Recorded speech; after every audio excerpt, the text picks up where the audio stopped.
નમસ્કાર વિદ્યાર્થી મિત્રો, આજના લેક્ચરની અંદર આપણે ઉદાહરણ ક્રમાંક 1 થી 3 ગણીશું. તો સૌપ્રથમ આપણે ઉદાહરણ 1 ની રકમ લખીએ. ઉદાહરણ 1 આપણને આપેલું છે કે x + 3y બરાબર 6 અને બીજું સમીકરણ આપણને આપેલું છે 2x - 3y બરાબર 12 સુસંગત છે કે નહીં, તે સુસંગત છે કે નહીં તે આલેખની મદદથી ચકાસો. તે આલેખની મદદથી ચકાસો. તો આ પ્રકારના દાખલાઓની અંદર તમે પાઠ્યપુસ્તકની અંદર જો મિત્રો જોશો તો પાઠ્યપુસ્તકની અંદર આ જે દાખલો છે તે થોડો અલગ રીતે ગણેલો છે, પરંતુ આપણે અહીં જે રીતથી દાખલો ગણીએ છીએ એ રીતથી જો તમે દાખલાઓ ગણશો તો જેટલા પણ આલેખની રીતના દાખલાઓ છે તે તમામ દાખલાઓ તમને માત્ર આ એક જ રીતથી તમે ગણી શકશો. તો આપણે જોઈએ કે કેવી રીતે આ પ્રકારના સમીકરણ યુગ્મનો ઉકેલ મેળવવાનો. બરાબર, તો હું લખું કે મને સૌપ્રથમ આપણે આ જે આલેખ છે તેને ax + by + c બરાબર 0 આ સ્વરૂપની અંદર આપણે ફેરવી દઈએ. તો આવું કરવા માટે પ્રથમ જે સમીકરણ છે x + 3y, તો આ જે 6 છે x + 3y બરાબર 6 છે, તો આ 6 ને આપણે બરાબરની આ બાજુ લઈ આવીએ. તો જે 6 અહીં ધન હતા તે આ બાજુ આવીને ઋણ બની જશે. તો આ મને પ્રથમ સમીકરણ મળશે. એ જ રીતે બીજું સમીકરણ લખીએ આપણે 2x - 3y બરાબર 12. હવે આ સમીકરણ પણ આ સ્વરૂપનું નથી, તો આપણે જે 12 આપેલા છે તે 12 ને આપણે બરાબરની આ બાજુ લઈ આવીએ. તેથી બરાબરની આ બાજુ જ્યારે આવશે ત્યારે 12 ધન હતા તે ઋણ બની જશે. હવે આપણે આ રીતે x અને y ની કિંમતનો કોઠો બનાવવાનો છે. સૌપ્રથમ x લખું છું અને અહીં y લખું છું. હંમેશા મિત્રો તમારે જ્યારે આલેખની મદદથી ઉકેલ શોધવાનો આવે ત્યારે આ રીતે એક કોઠો બનાવવાનો છે. સૌપ્રથમ x ની કિંમત 0 મૂકવાની છે અને અહીં y ની કિંમત 0 મૂકવાની છે. એટલે કે આપણને જે સમીકરણ આપેલું છે તેમાં સૌપ્રથમ આપણે x ની કિંમત 0 લઈશું અને સમીકરણનો શું જવાબ આવે છે તે જોઈશું. તો આપણે સૌપ્રથમ આની અંદર જો x ની કિંમત 0 લઈએ તો મને સમીકરણ આવું મળશે: x ની કિંમત 0, તેથી 0 + 3y - 6 બરાબર 0. તેથી 3y - 6 બરાબર 0. હવે -6 જે છે તે બરાબરની સામેની બાજુ જશે, તેથી 3y બરાબર 6 મળશે અને y બરાબર 6/3 મળશે. એટલે કે 3 દુ ને 6, એટલે y ની કિંમત મને 2 મળશે. તો જ્યારે આપણે x ની કિંમત 0 મૂકીએ મિત્રો ત્યારે y ની કિંમત મને મળશે 2. બરાબર, તો આ સૌપ્રથમ આપણને કિંમત મળી. એ જ રીતે જો હવે હું y ની કિંમત 0 લઉં તો x ની કિંમત મને શું મળશે તે આપણે શોધીએ. બરાબર, તો આ જ સમીકરણની અંદર આપણે y ની કિંમત હવે 0 લઈને જોઈએ. હંમેશા કોઈ પણ દાખલાઓની અંદર મિત્રો સૌપ્રથમ જ્યારે તમારે આલેખની રીતથી શોધવું હોય ત્યારે સૌપ્રથમ x ની કિંમત 0 લઈ જુઓ અને ત્યારબાદ y ની કિંમત 0 લઈ જુઓ, તો તમને આપેલા સમીકરણનો ઉકેલ તરત જ મળી જશે. હવે y ની કિંમત હું 0 લઉં છું તો આ રીતે મને સમીકરણ મળશે 3 × 0. y ની કિંમત મેં 0 લીધી છે, x ની કિંમત એમ જ રહેવા દીધી છે. તો 3 × 0 એટલે 0 થઈ જશે. તો x + 0 - 6 બરાબર 0. -6 જે છે તેને બરાબરની સામેની બાજુ લઈ જાઉં તો x ની કિંમત મને મળશે 6. તેથી જો y ની કિંમત આપણે 0 લઈએ તો આપેલ સમીકરણ માટે x ની કિંમત મને 6 મળશે. હવે આ આપણને શા માટે કામનું છે? આ આપણને એટલા માટે કામનું છે મિત્રો કે જ્યારે આપણે આલેખ દોરવાની કોશિશ કરીશું તો આલેખ આપણે આ બંને બિંદુઓ પરથી દોરી શકીએ. એટલે કે જ્યારે x ની કિંમત 0 આપેલી હોય, જ્યારે x ની કિંમત 0 આપેલી હોય ત્યારે y બરાબર 6 પાસે આપેલા આલેખનું એક બિંદુ મળશે અને જ્યારે y બરાબર 0 હોય ત્યારે x બરાબર 2 પાસે આપેલા આલેખનું એક બિંદુ મળશે. અને આ રીતે આપણે બંને બિંદુને જ્યારે જોડીએ ત્યારે આપણને એક રેખા મળશે. તો આ રેખા જે છે તે આપણને પ્રથમ રેખા આપશે અને એ જ રીતે આપણે હવે આ સમીકરણ માટે શોધવાની કોશિશ કરીએ. આપણે x અને y ની કિંમતો અહીં લખીએ. સૌપ્રથમ હું x ની કિંમત 0 લઉં અને પછી y ની કિંમત 0 લઈને આપણે આ દાખલો ગણીએ. જો આપણે x ની કિંમત 0 લઈએ તો સમીકરણ મને આ રીતે મળશે. x ની કિંમત મેં 0 લીધી છે તો 2 ગુણ્યા 0 એટલે 0 થઈ જશે તો મને મળશે -3y - 12 = 0. હવે આ -12 જે છે તેને જો બરાબરની સામેની બાજુ લઈ જાઉં તો મને મળશે -3y = 12. માઈનસ જે છે તે પ્લસ થઈ જશે અને જો y ને સૂત્રનો કરતા બનાવું તો મને મળશે 12/-3 એટલે કે 3 ચોક 12 એટલે કે -4 મને આ સમીકરણનો જવાબ મળશે. તો y બરાબર મને -4 મળશે જો x બરાબર 0 લઉં તો.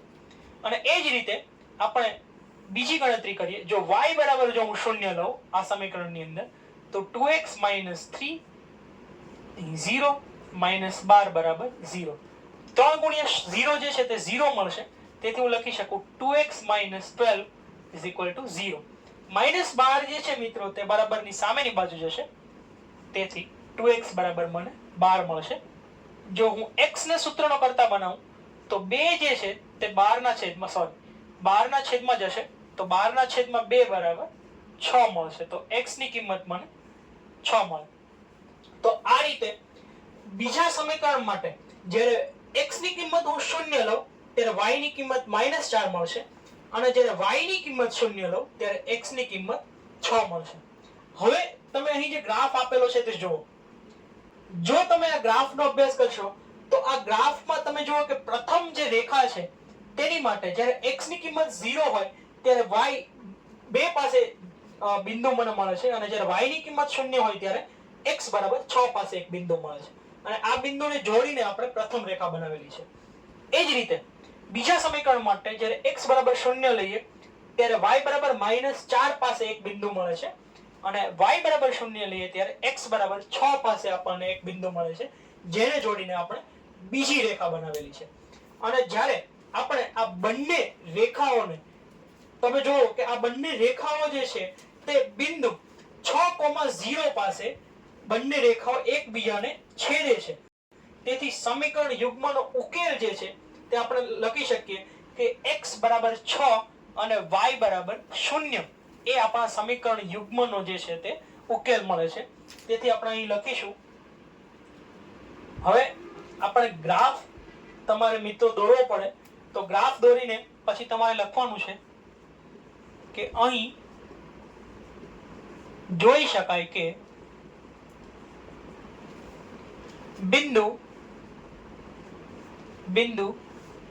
6,0 પાસે એટલે કે x અક્ષ જે છે તેની કિંમત જે છે તે 6 છે અને y અક્ષની કિંમત 0 છે. તો 6,0 પાસે એ બંને રેખા પરનું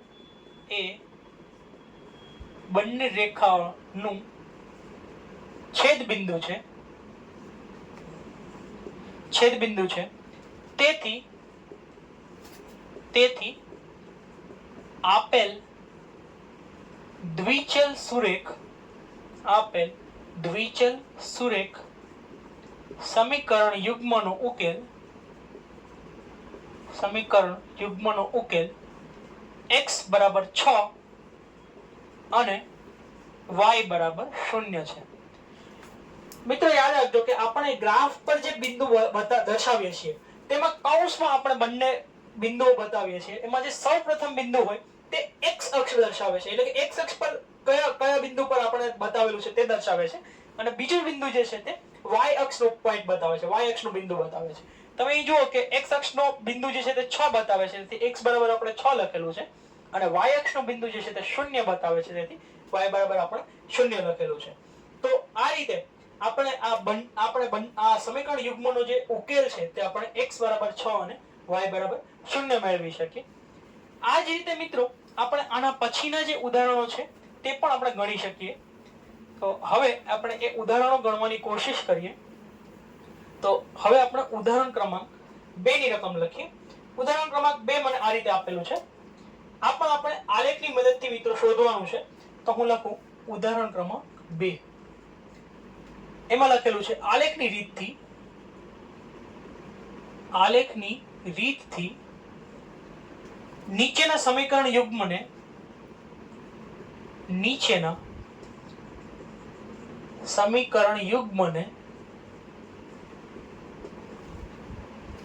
એક પણ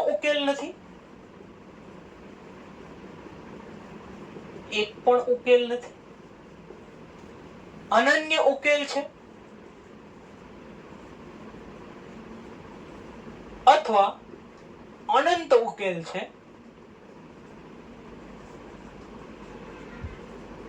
છે, તે નક્કી કરો. એટલે કે આપણે શોધવાનું છે કે આપેલ સમીકરણ યુગ્મો માટે કેટલા ઉકેલો મળે છે. ઉકેલ મળે છે કે નથી મળતા. જો મળે છે તો એક ઉકેલ છે એટલે કે અનન્ય ઉકેલ છે, અથવા તો અનંત ઉકેલ છે, સમાંતર રેખાઓ છે અથવા તો સંપાતી રેખાઓ છે, તે આપણે શોધવાનું છે. મને સમીકરણ આ રીતે આપેલા છે 5x - 8y + 1 = 0. બીજું સમીકરણ આપેલું છે 3x - 24/5y + 3/5 = 0. આ રીતે મને બે સમીકરણ મિત્રો આપેલા છે. હવે જેમ આપણે આની પહેલાના ઉદાહરણમાં ઉદાહરણ 1 માં આપણે જે રીતે જોયું એ જ રીતે આપણે ઉદાહરણ 2 ની પણ ગણતરી કરી શકીએ. સૌપ્રથમ આપણે આપણું જે સમીકરણ 1 છે તે લખીએ. પહેલું સમીકરણ મને આપેલું છે 5x - 8y + 1 = 0. તો આપણે આના માટે લખી શકીએ કે a1 = 5 છે, b1 = -8 છે અને c1 = 1 છે. આ સૌપ્રથમ આપણે લખીએ છીએ. હવે બીજું જે સમીકરણ છે એ આ રીતે આપણને આપેલું છે.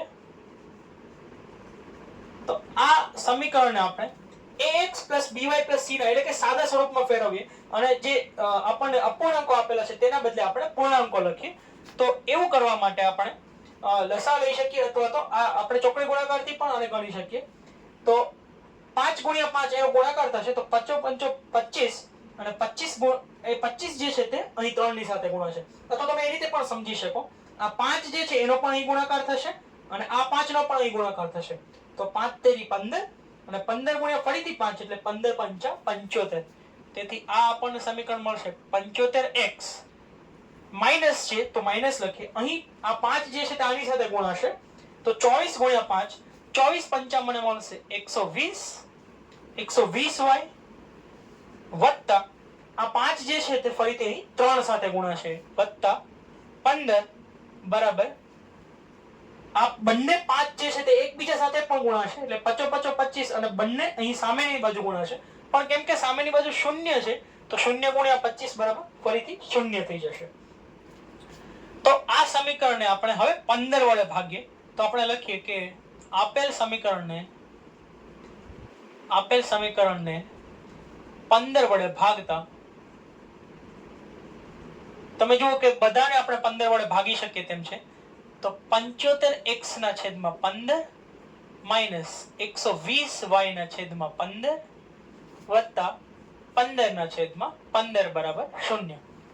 તો આપણે લખી શકીએ કે 15 × 5 = 75 એટલે આ મને મળશે 5x, 15 × 8 = 120 એટલે આ મને મળશે -8y અને 15 × 1 = 15 એટલે આ મને મળશે 1. તો હવે તમે જુઓ કે આપણે હવે આ સાદા સ્વરૂપમાં આપણે પૂર્ણાંક સ્વરૂપમાં મિત્રો આખું સમીકરણ મળ્યું છે. તો આના માટે આપણે a2 b2 અને c2 લખીએ તો a2 મને મળશે 5, b2 મને મળશે -8 અને c2 મને મળશે 1. તો હવે આપણે બંને ગુણોત્તરોની સરખામણી કરીએ તો આપણે લખીએ કે a1 / a2 બરાબર 5/5 બરાબર 1, b1 / b2 બરાબર -8/8 બરાબર 1 અને c1 / c2 બરાબર 1/1 બરાબર 1. તો આપણે લખી શકીએ કે જે તમામ જે ગુણોત્તરો છે a1 / a2, b1 / b2 અને c1 / c2 આ ત્રણેય ગુણોત્તરો જે છે તે સમાન છે.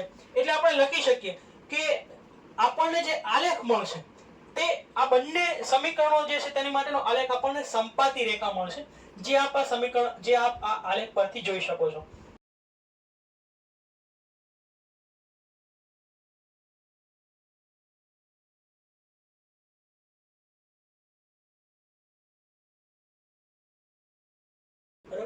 અને કેમ કે આ બંને સમીકરણો એક સમાન છે, તમે અહીં જુઓ કે 5x - 8y + 1 બીજા સમીકરણ બરાબર પણ મને મળ્યું, અને પહેલા સમીકરણ તો મને ઓલરેડી 5x - 8y + 1 આપેલું જ છે. તો બંને સમીકરણો જે છે તે સમાન જ છે, તેથી આપણે લખી શકીએ કે આ સમીકરણ માટેનો આપણને જે ઉકેલ મળશે તે સંપાતી રેખાઓ મળશે, જે આપણે જે તમે અહીં જોઈ શકો છો. તેથી આપણે લખીશું કે આથી કહી શકાય કે બંને સમીકરણો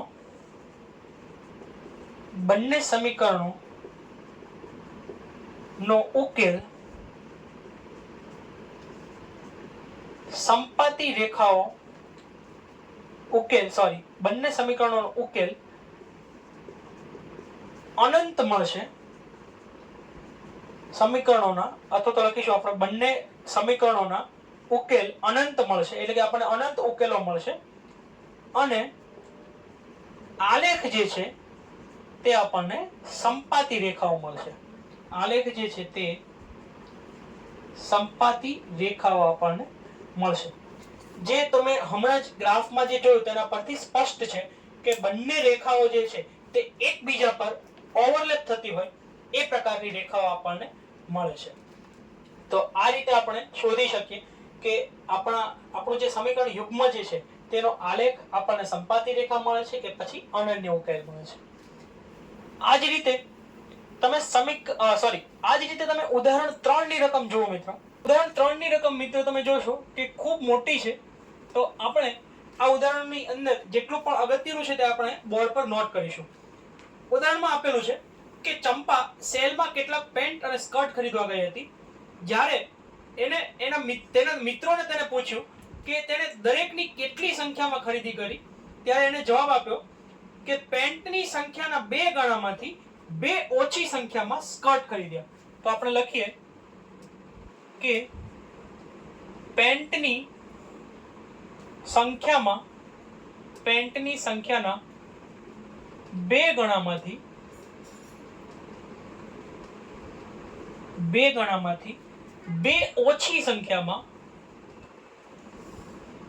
2 ઓછી સંખ્યામાં સ્કર્ટ ખરીદ્યા.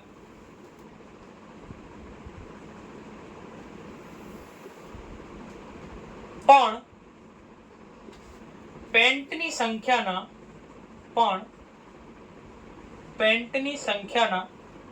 4 ગણામાંથી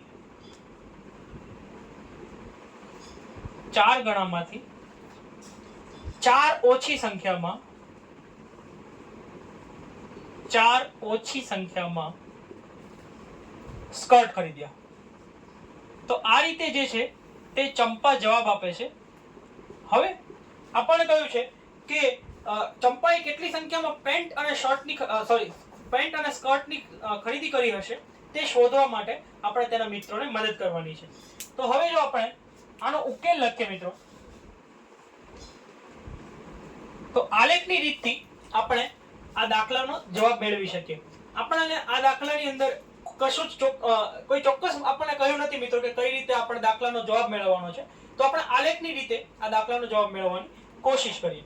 તો આપણે ધારી લઈએ, તો આપણે લખીએ કે ધારો કે ચંપાએ ખરીદેલ પેન્ટ, એને જે પેન્ટ ખરીદ્યો છે મિત્રો તેની સંખ્યા આપણે ધારી લઈએ કે x છે, અને સ્કર્ટની સંખ્યા જે છે તે આપણે ધારી લઈએ કે y છે. હવે આ પ્રકારના કૂટ પ્રશ્નોની અંદર મિત્રો, આ પ્રકારના જે પ્રશ્નો છે તેને આપણે કૂટ પ્રશ્નો કહીશું, જેની અંદર આપણે સમીકરણ પોતે જાતે જ બનાવવું પડશે. તો આની અંદર ખાસ ધ્યાન આપણે શબ્દો પર આપવાનું છે મિત્રો. જે શબ્દો છે તેને આપણે સમીકરણની અંદર ફેરવવાની કોશિશ કરવાની છે, અને જેટલી પણ આપણને ચલ આપેલા છે તે ચલ આપણે સૌપ્રથમ ધારી લેવાના છે. મને 2 વસ્તુઓ આપેલી છે, પેન્ટ અને સ્કર્ટ. તો હું બંને માટે એક એક ચલ ધારી લઉં છું, x અને y. ઊંધું કરીએ તો પણ કઈ વાંધો નથી મિત્રો, કોઈ પણ માટે તમે ગમે તે ધારી શકો. તમે પેન્ટ બરાબર y અને સ્કર્ટ બરાબર x ધારો તો પણ આપણને જવાબ એક સરખો જ મળશે. તો હવે આપણે આના પરથી સમીકરણ બનાવવાની કોશિશ કરીએ. તો ચંપા કહે છે કે પેન્ટની સંખ્યાના 2 ગણામાંથી, તો પેન્ટની સંખ્યા જે છે તે છે x, તો એના આપણે 2 ગણા કરીએ એટલે મને મળશે 2 ગુણ્યા x એટલે કે 2x. એમાંથી 2 ઓછી સંખ્યામાં એટલે કે એમાંથી આપણે 2 બાદ કરીએ તો એમાંથી 2 ઓછી સંખ્યામાં એને સ્કર્ટ ખરીદ્યા એટલે કે આના બરાબર મને y મળશે. આ સમીકરણ નંબર 1 થયું. અને પછી તે કહે છે કે પેન્ટની સંખ્યાના 4 ગણામાંથી, એટલે પેન્ટની સંખ્યા છે x તો એના 4 ગણા થયા 4x, એમાંથી 4 ઓછી સંખ્યામાં એને સ્કર્ટ ખરીદ્યા એટલે કે 4x - 4 બરાબર y. આ જે છે આપણને બીજું સમીકરણ મળશે. તો આ રીતે આપણને 2 સમીકરણો મિત્રો મળ્યા. તો હવે આની પહેલા જેમ આપણે આલેખની રીતે સમીકરણનો ઉકેલ શોધેલો હતો તે જ રીતે મિત્રો આપણે આમાં પણ આલેખની રીતે સમીકરણનો ઉકેલ શોધવાની કોશિશ કરી. આપણે x અને y બંનેની કિંમત લખીએ અને બંને માટે આપણે સૌપ્રથમ પહેલા સમીકરણમાં આપણે પહેલા x બરાબર 0 લઈશું અને પછી y બરાબર 0 લઈશું અને પછી આપણે આ બંનેની કિંમતો મેળવવાની કોશિશ કરીશું. તો સૌપ્રથમ હું x બરાબર 0 લઉં. જો હું x બરાબર 0 લઉં આ સમીકરણની અંદર તો તમે અહીં જુઓ કે x ની કિંમત હું 0 મૂકું તો 2 ગુણ્યા 0 માઇનસ 2, 2 ગુણ્યા 0 થઈ જશે 0, તો 0 માઇનસ 2, 0 માંથી 2 બાદ કરીએ મિત્રો તો માઇનસ 2 જવાબ આવશે. તો જ્યારે x ની કિંમત આપણે 0 લઈએ ત્યારે y ની કિંમત મને મળશે માઇનસ 2. હવે જો હું y ની કિંમત આ સમીકરણની અંદર 0 મૂકું તો મને મળશે 2x - 2, 2x - 2 બરાબર 0. y ની કિંમત મેં 0 લીધી છે મિત્રો. તો આ -2 ને આપણે બરાબરની સામેની બાજુ લઈ જઈએ તો મને 2x બરાબર મળશે 2 અને x ને જો સૂત્રનો કરતા બનાવું તો 2/2 એટલે મને મળશે 1. તો હવે તમે જુઓ કે x ની કિંમત 0 હોય ત્યારે આપણને y ની કિંમત મળી અને જ્યારે y ની કિંમત 0 હોય ત્યારે x ની કિંમત મળી. તો આ બંને બિંદુઓને આપણે ગ્રાફ પર બતાવીએ. તમે અહીં ગ્રાફ જોઈ શકો તો ગ્રાફ તમે ખાસ જુઓ કે આ જે ગ્રાફ જે છે તે 2,2 અને 0,-2 માંથી પસાર થતી રેખા મળે છે. હવે એ જ રીતે આપણે બીજા સમીકરણ માટે x અને y ની કિંમતો લખીએ અને એના પરથી આપણે ગ્રાફ ડ્રો કરવાની કોશિશ કરીએ. આમાં પણ મિત્રો આપણે સૌપ્રથમ x ની કિંમત પહેલા 0 લઈશું અને પછી y ની કિંમત 0 લઈશું. જો આ સમીકરણમાં x ની કિંમત 0 લઉં તો 4 ગુણ્યા 0 માઇનસ 4, 4 ગુણ્યા 0 એટલે 0 માઇનસ 4, તો y બરાબર મને મળશે માઇનસ 4. જ્યારે x જે છે તે 0 હોય તો y બરાબર મને મળશે માઇનસ 4. અને હવે જો હું y ની કિંમત 0 લઉં તો મને મળશે 4x - 4 બરાબર 0, માઇનસ 4 ને હું બરાબરની સામેની બાજુ લઈ જાઉં તો મને મળશે +4 અને x ને જો સૂત્રનો કરતા બનાવું તો 4/4 એટલે x બરાબર મને મળશે 1. તો આ રીતે મિત્રો જ્યારે x ની કિંમત 0 હોય ત્યારે y મને -4 મળશે અને y ની કિંમત 0 હોય ત્યારે x જે છે તે 1 મળશે. હવે તમે આની માટેનો જો આલેખ જોશો તો તમે જોઈ શકો કે આ આલેખ માટે જે રેખા મળે છે તે 0,-4 અને 1,0 માંથી પસાર થતી રેખા આપણને મળે છે. અને આ બંને રેખાઓ જે છે તે એકબીજાને 1,0 પાસે છેદે છે. એ પણ આપ આ ગ્રાફમાં આ આલેખની અંદર જોઈ શકો.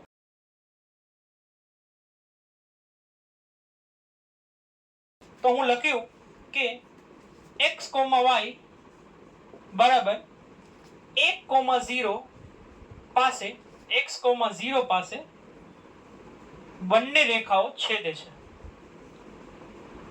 બંને રેખાઓ છેદે છે. તેથી x બરાબર 1 અને y બરાબર 0. એટલે કે આપણે જે સૌપ્રથમ ધારેલું હતું કે પેન્ટની સંખ્યા જે છે તે x છે અને સ્કર્ટની સંખ્યા જે છે તે y છે, તો આપણે લખી શકીએ મિત્રો આના પરથી કે પેન્ટ જે ચંપાએ કુલ ખરીદેલા જે પેન્ટ છે તો પેન્ટની સંખ્યા 1 હશે અને જે સ્કર્ટ એને ખરીદ્યા છે તો તે સ્કર્ટની સંખ્યા y હશે. તો હવે આના પરથી મિત્રો આપણે લખીએ કે ચંપાએ આપણે લખીએ કે તેથી ચંપાએ આપણે લખીએ કે તેથી ચંપાએ ખરીદેલ પેન્ટની સંખ્યા 1 છે અને તેને સ્કર્ટ ખરીદ્યા નથી કારણ કે તમે અહીં જુઓ કે સ્કર્ટની સંખ્યા જે છે આપણને મિત્રો તે શૂન્ય મળે છે. y બરાબર જે છે તે આપણને શૂન્ય મળ્યું છે, તેથી આપણે આવું લખી શકીએ. હવે પછીના લેક્ચરની અંદર મિત્રો આપણે સ્વાધ્યાય 3.1 ના દાખલાઓ ગણવાની કોશિશ કરીશું. Thank you.